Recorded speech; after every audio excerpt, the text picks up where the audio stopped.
ונציל אחד יד ימינך יום השם של יקק וירא בלילה אדוני ישמור מכל רע ישמור את נפשך אדוני ישמור ציזר וביך ומיד טוב יד עולם.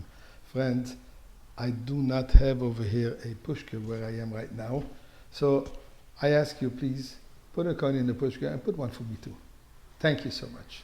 And together we will welcome Mashiach. Gedoyle tzedakah shemekarev es agula. Tzedakah has the power that it could hasten the redemption.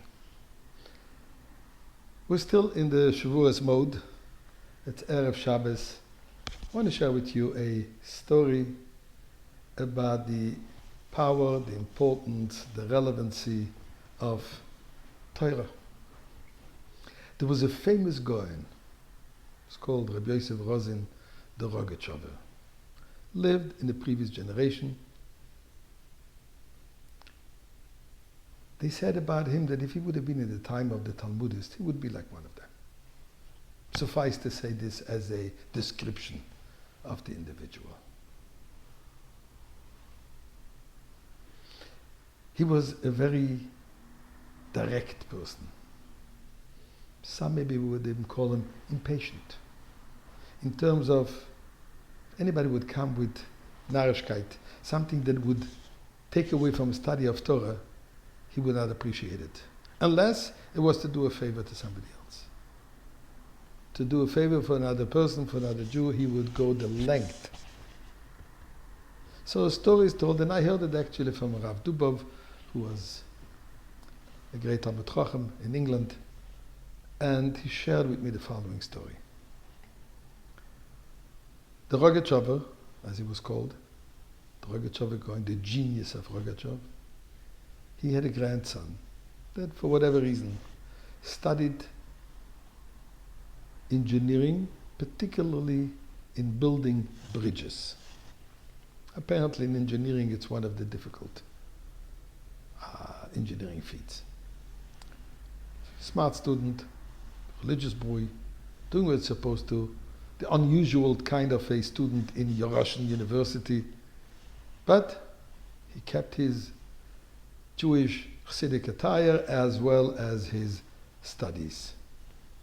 The Rogatchover and his grandson lived in the same home. One day the Rogatchover noticed that the grandson is in a bad mood. And he asked him, what's going on? He says, Zayda, not for you. Zayda insisted. Zayda grandfather insisted. He says, look, we have the finals now. I'm supposed to get my degree. Professor gave us a question, gave us 3 days to solve the problem, and I have no idea. I can't make head and tails of it.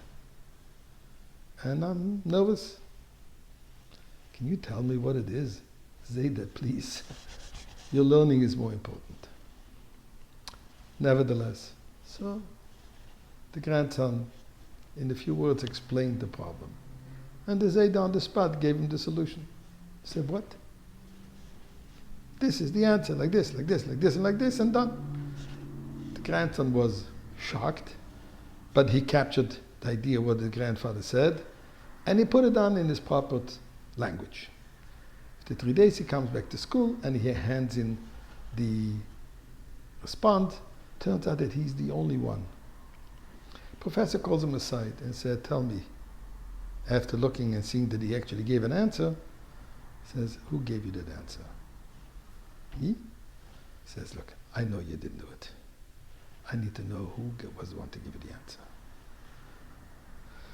And he says, but why do you not believe me that I gave the answer? He says, because I don't have the answer. I didn't expect any answers from you, the students. I just wanted to see if you would be able to tackle the question. So you didn't come up with the answer. So he tells him, you know what, I have a grandfather, a great Rav in the community. He says, are you laughing at me? He says, no, this is my grandfather. I need to meet him.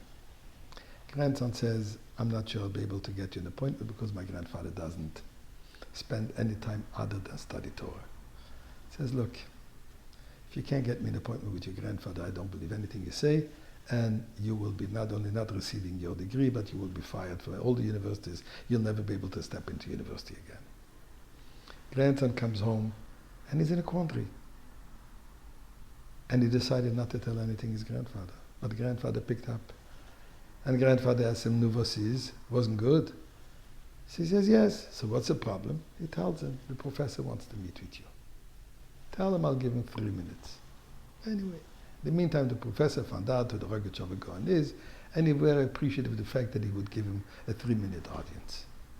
Fine. After that meeting, the professor told the grandson, what a pity that your grandfather is not immersing himself in the sciences. He's like light years ahead of us. When the grandson related this to his grandfather, he told him, tell him that the slightest few lines in Talmud has more wisdom than his entire knowledge. Why?